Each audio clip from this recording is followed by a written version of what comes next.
First, let's import our video into the timeline in Videoleap. Go to the point in time you want to slow down or speed up. Select and split your video.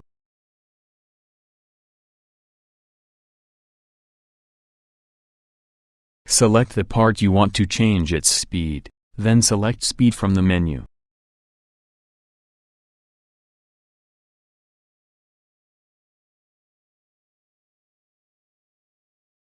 Lower the slider to make it slower, or higher to make it faster.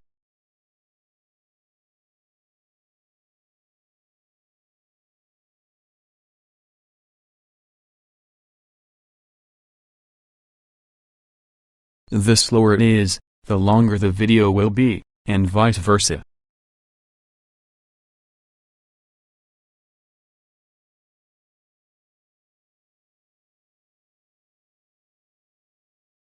All done.